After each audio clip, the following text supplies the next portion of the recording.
Well,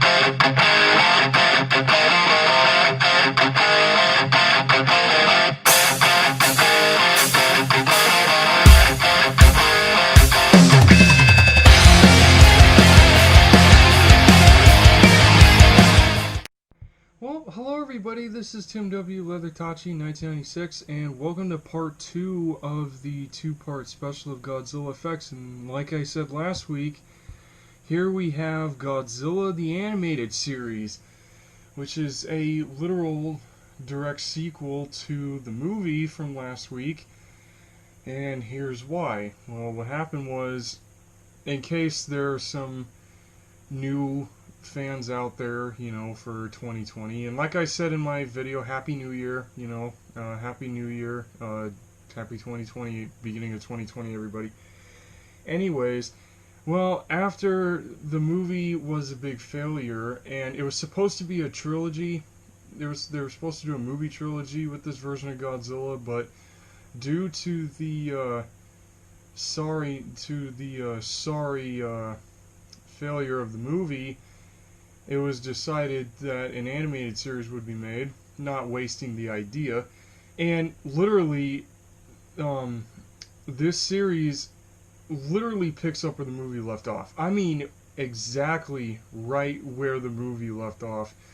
Like, it condensed the ending to the movie into 30 seconds, and it picks up right after that with The Last Egg, with The Last Egg hatching, and Dr. Nick Tatopoulos, voice, as you can see, this is the actual DVD cover of the complete DVD set. I have a copy of it. I'm one of those fans that have a copy of all 40 episode DVD set.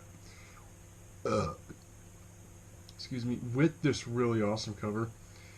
And the guy that does Nick Tatopoulos' voice is Ian Ziering, who would later be famous for the Sharknado films. And anybody who has seen Sharknado will recognize Ian Ziering's voice, like, right off the bat.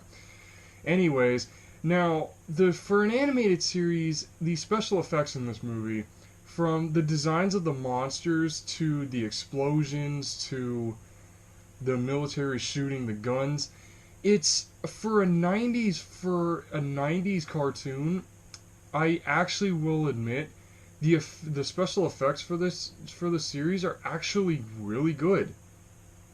They are. Godzilla the series, right off the bat, I'm giving Godzilla the Animated Series, I'm giving a score of 8 out of 10, because there are some points where the monster battles are really brief, not even a full minute.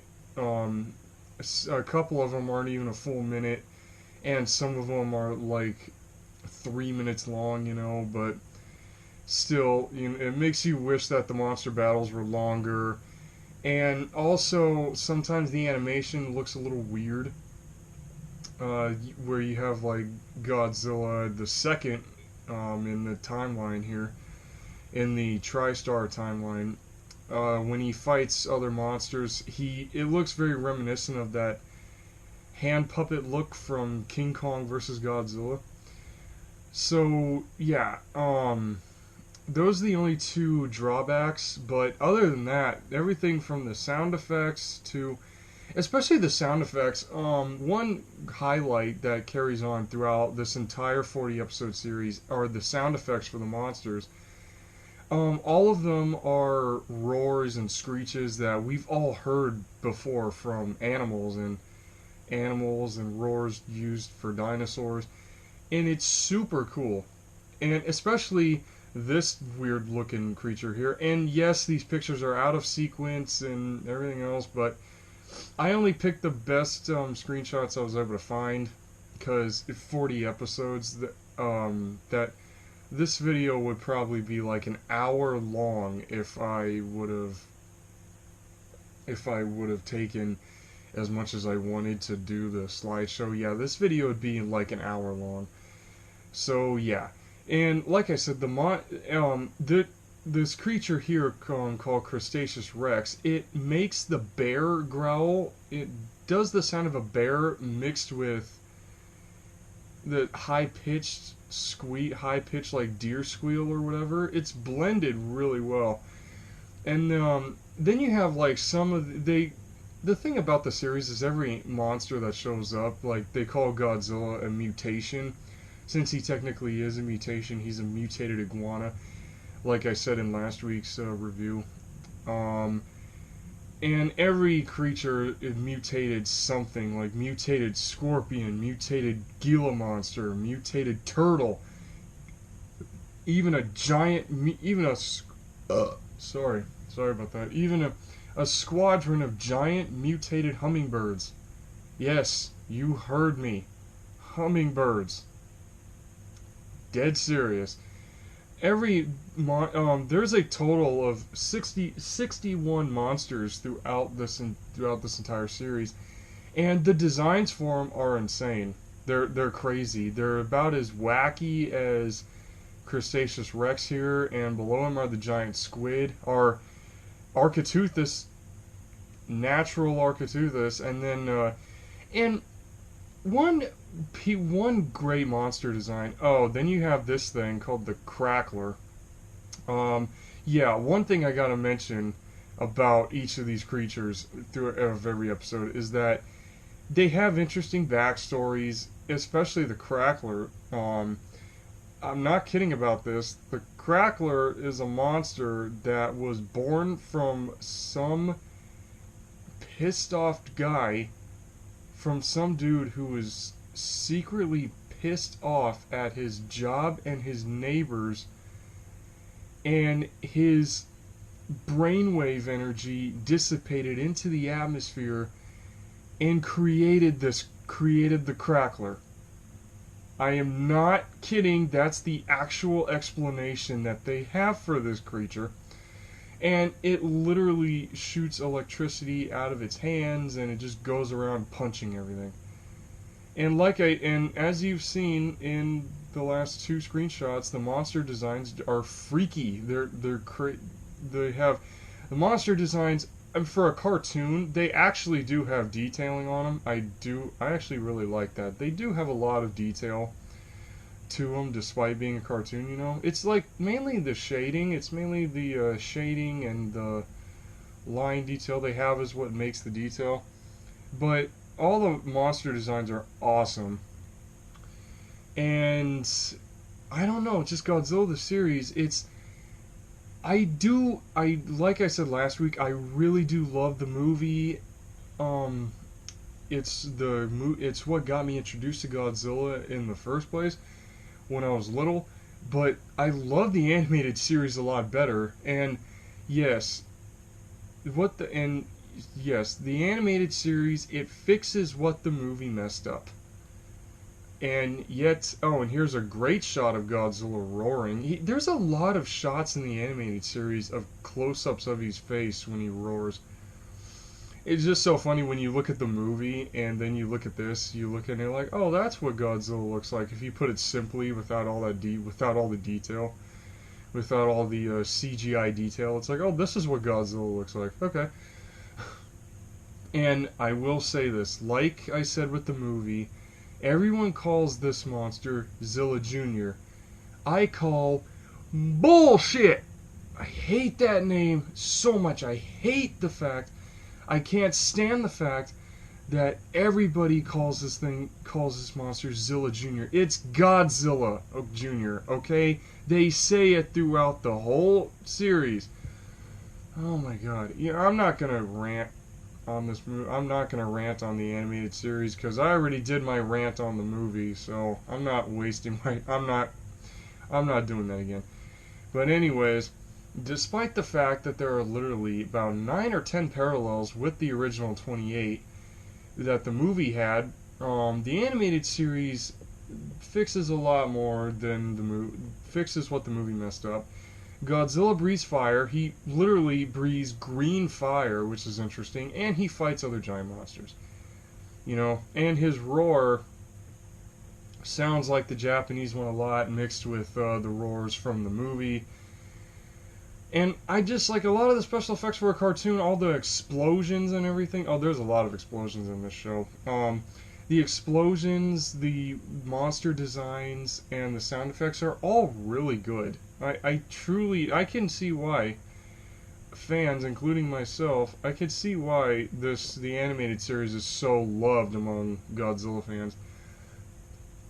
After watching it, this is my second time watching the animated series. I literally just got done watching episode 40 of the 40th and final episode of this.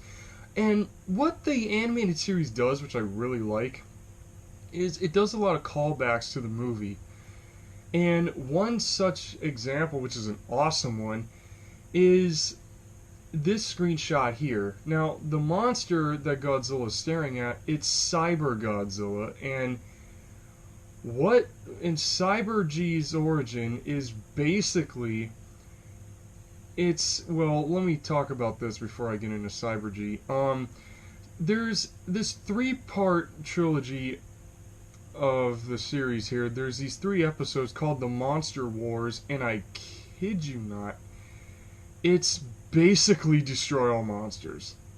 It's an American remake, a complete American remake of Destroy All Monsters. Has the same freaking story. Not kidding. Literally, aliens come down to Earth, take control of even Godzilla, actually, take control of Godzilla, and about half of the monsters that he's fought from the other episodes up to this point. And then then the aliens send the monsters throughout the world to destroy different cities. Sound familiar?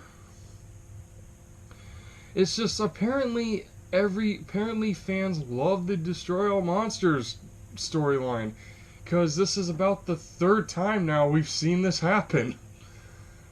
Like, seriously, but the Monster Wars trilogy sticks more to the Japanese, the 1968 story than Final Wars. And also a couple monsters I really need to mention from this series. There's a couple monsters I really need to mention that have awesome designs. You have Quetzalcoatl, the Aztec god, who's been featured in like 2 movies, 2 monster movies that I know of. Q the Winged Serpent being one of them, which is a great monster movie, by the way. It's the monster design is simple, and yet it looks really cool. And in Godzilla the series, Q looks like a giant Archaeopteryx. It's basically a kaiju-sized Archaeopteryx, and it's all red and brown. With odd-shaped eyes are my only con with it. With its design, but the rest of it looks really cool. And then also, he fights the Loch Ness Monster. No joke, he literally fights the Loch Ness Monster.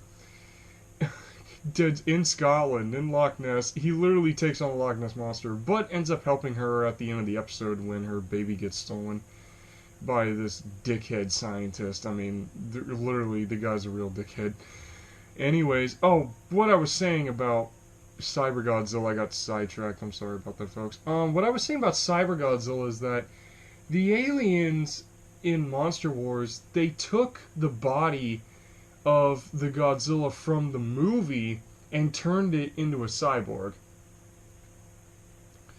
And how is it the first Godzilla? Well, they keep on saying the first. Well, you hear Nick Totopoulos say the first Godzilla, the first one. Like they say that a lot. Not like a whole lot, but they say it a good amount through the series. And it's just so crazy that seeing the first Godzilla again in the animated series was sick. It was pretty dope, actually. And it breathes blue fire, and it attacks Tokyo. So yeah, big callback, for fans, for Godzilla fans. And then you have other monsters like the mutant rat, the giant rats, seen in this screenshot here. Yeah, literally Godzilla takes on so many mutant monster mutations, it's not even funny. And yet all the monsters are creatures we know of. Like here you have a giant rat, and then there's a giant worm. There's giant centipedes, a giant cicada, a giant manta ray, and God knows what else. And God knows what else.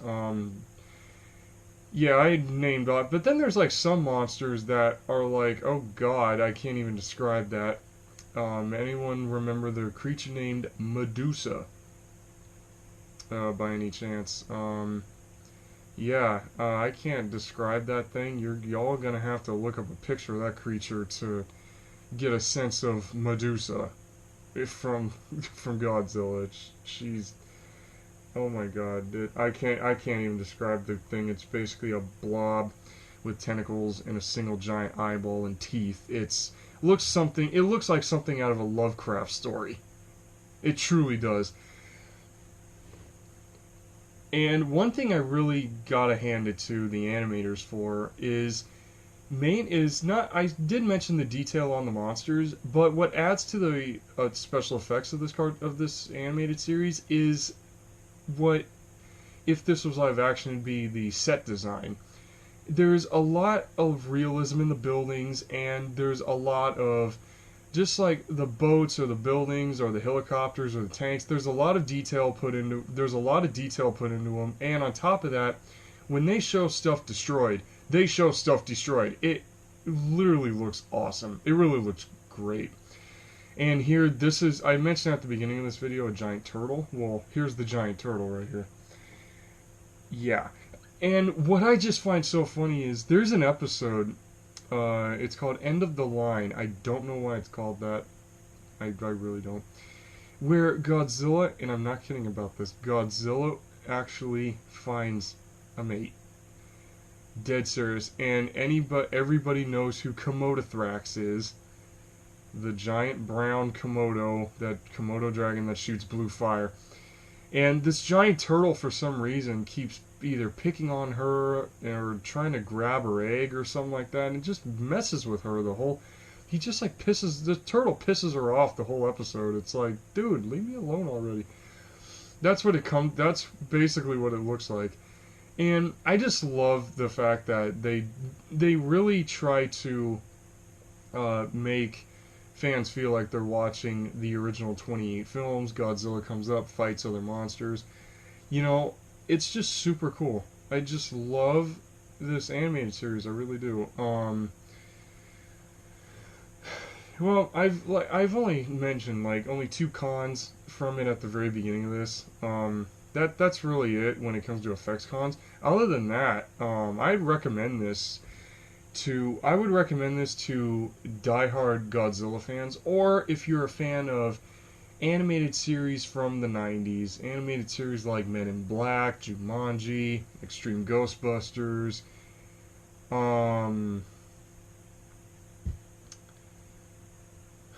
shit, I'm trying to think of like another movie that got it. Oh, Beetlejuice, that got an animated series in the 90s. And what I so love, remember how I mentioned in a couple other reviews, in season 3, when I said that if you have, where I don't know why monsters seem to think if you have Godzilla's body type, you're an automatic badass. Well, this monster here, everybody who has seen the animated series like myself, it knows the chameleon here.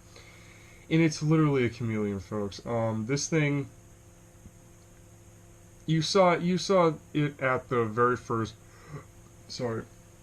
screenshot on this video. And it looked like Godzilla because the guy who created the thing was trying to do this whole thing where it would kill Godzilla, and then the military would want a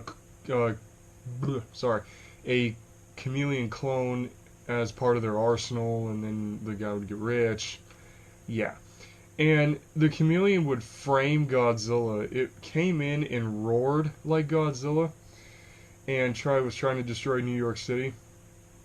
Yeah, literally, like, there's a lot of episodes that take place in New York, in Manhattan. Anyways, So the chameleon comes in, starts wrecking everything, and everyone thinks it's Godzilla, but no, it's not. But it's not, you know. So I'm sorry, I don't really have. I mean, since this is an animated series, I really don't have much to say about it. I really don't, other than it's like, you know, the monster designs look great. Oh, and this is wallpaper worthy right here. I always loved this picture of Godzilla the second here, with the green glow around him. It just looks awesome. Whoever made this, thank you, because this is really cool. Yeah, Godzilla the series. Like I said, my two cons are mainly the animation ends up looking hand puppetish and crap. Oh, and I think the other one I said, I didn't write the effects cons down for this review. I didn't write them down because it's 40 episodes, and trying to search for effects cons is like, oh my god, it literally, when it comes to this, just too much to try to do a video of, in all honesty. So yeah, and then the short monster battles. Those are the only two cons I could find with the animated series, and I would recommend this to diehard Godzilla fans, but you're gonna have to sit through the movie to understand the animated series. So if you want to watch the animated series, watch the movie first. That's just how it goes. Anyways, yeah, Godzilla the animated series. Like I said, I give this an 8. I give this an 8 out of 10. And I would recommend it to Godzilla fans or fans of cartoons made in the 90s. If you're one of those, if anybody who watches this, if you're a 90s kid, you know, if you're a 90s kid like myself, well, yeah. Anyways, oh man, there's really not much I can say about the show. Really, it's a cartoon. Well, it's an animated series. Nothing much I can really say about it. I said it once and I'll say it again. What was it? Great monster designs, great sound effects, great explosion animation. I mean, the animators who did this put a lot of time and effort into making people want to watch the show and care about Godzilla every episode. And every monster design, the monster designs they're cool. I love the monster designs. Monster designs, sound effects, the incredible detail on the buildings and the weapons the military uses, and I don't know. I'm sorry that I really don't have much, like I said, I really ain't got much to say about this. You know, those are all my thoughts on Godzilla the series. I'm sorry, but there's just too much. Oh my god, I'm so sorry I'm stuttering so much, folks. Like I said, if I would have taken everything I wanted to do for the slideshow, this video would have been an hour long, and I don't think you folks want to. I don't think nobody wants to hear that. Hear an hour-long video of this. But I'll say it again. The name Zilla Jr. is bullshit! It's Godzilla the series, not Zilla the series. Jesus. Anyways, those are my thoughts on the Godzilla animated series. Oh, I didn't say the year. It ran from 1998 to 1999. And so yeah, please hit me up a like, subscribe, hit the bell, subscribe to Megas Dragon for the logo and the movie reviews library. And see everybody, last episode of Godzilla FX. I really mean it this time.